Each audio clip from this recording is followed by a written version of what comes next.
Bonjour, aujourd'hui nous allons parler un petit peu de quelque chose qui est apparu. En fait, c'est un phénomène qui est apparu ces derniers temps sur Mayotte. Et c'est vrai que ce phénomène s'amplifie de plus en plus. Je ne sais pas s'il faut que je dise que les gens ne se rendent pas compte ou alors on a tellement l'habitude de vivre avec que c'est devenu dans notre quotidien, en fait, que le fait de vivre avec ce phénomène a rendu notre vie plutôt, ou je dirais comment, que nous acceptons cela. Parce que c'est vrai, quand on vient de l'extérieur et quand on essaie d'observer, notamment avec une île comme la nôtre, à Mayotte, c'est flagrant. Je trouve que c'est dommage qu'il n'y ait personne qui puisse justement se lever contre ce système de pollution. Parce que là, nous sommes en train tout simplement de détériorer notre île, tout simplement, et tout ce qui va avec. Alors, je vous laisse tout simplement imaginer. Et là, aujourd'hui,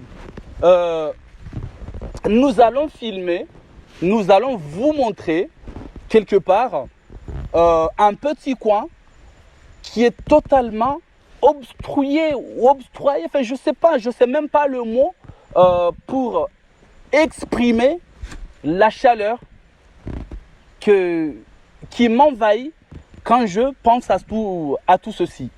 Donc ça, c'est un système, je pense que ça fait déjà un bon petit moment que ça existe, mais aujourd'hui, la population a explosé. J'ai envie de dire que voilà, elle a presque doublé en 40 ans. Donc ce qui veut dire qu'il y a de plus en plus de monde et forcément de plus en plus de déchets. Mais ces types de déchets, c'est ça ce qui nous inquiète aujourd'hui. Parce qu'il y en a de plus en plus. On vit avec eux, avec ces types de déchets, et on ne se rend pas compte, ou peut-être qu'on n'a pas envie de les voir, mais qu'on ne sait pas quoi faire et qui aller voir. Alors nous, l'association Hilary C. Aido, nous avons pris des mesures. Ça veut dire que nous ne sommes plus complices avec qui que ce soit. À partir d'aujourd'hui, nous allons pouvoir justement porter plainte contre quiconque qui fera ce type de décharge. Qu'on le prenne en flagrant délit ou qu'on nous renseigne les numéros des gens justement qui je vais dire, qui amplifient ce phénomène, d'accord? Les gens qui contribuent à ce type de système, ils sont bons pour la justice. Nous devrons faire en sorte de les comparaître en justice. Voilà.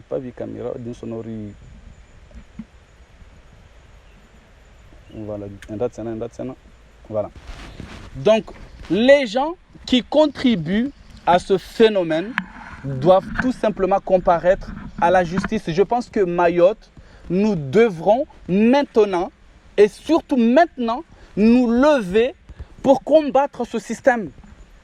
Je ne sais pas si vous l'aviez remarqué, mais nous autres, nous les Mahorais, nous avons nulle part où aller si jamais notre île venait à disparaître. Alors, il ne faut pas que l'on attend que ce soit quelqu'un qui vient de l'extérieur pour venir nous le dire. C'est comme dormir dans notre maison et de ne pas se rendre compte que notre lit n'est pas bien fait, ou il est cassé, ou il est mal fait. D'accord? Je trouve ça aberrant. Mais en même temps honteux. Parce que à Mayotte, qui n'a pas fait des études? Tout le monde a fait des études. Nous sommes allés au moins jusqu'en 6e. Peut-être pas tous, mais au moins nous savons ce qui est bien et ce qui est mauvais. Nous avons la chance d'avoir une très belle île comme la nôtre. Alors qui devrait la protéger? C'est nous-mêmes. Alors laissez-moi vous montrer un petit peu ce qui se passe tous les jours chez vous, chez moi et partout sur l'île. Et c'est sans exception. Cherchez une piste, un sentier isolé et vous verrez ce que nous allons vous montrer. Et ça, nous allons essayer de répertorier tout ce système, tous ces endroits de décharge draconniers et vous les montrer. Et vous laisser juger par vous-même. Moi, je n'ai pas les moyens de les dégager. Mais j'ai peut-être juste la voix pour dire stop. Stop.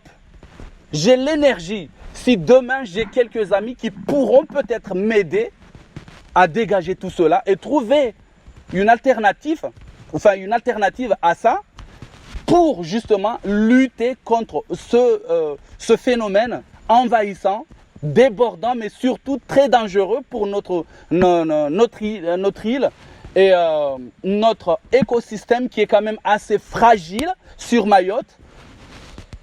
Je ne sais même pas quoi dire.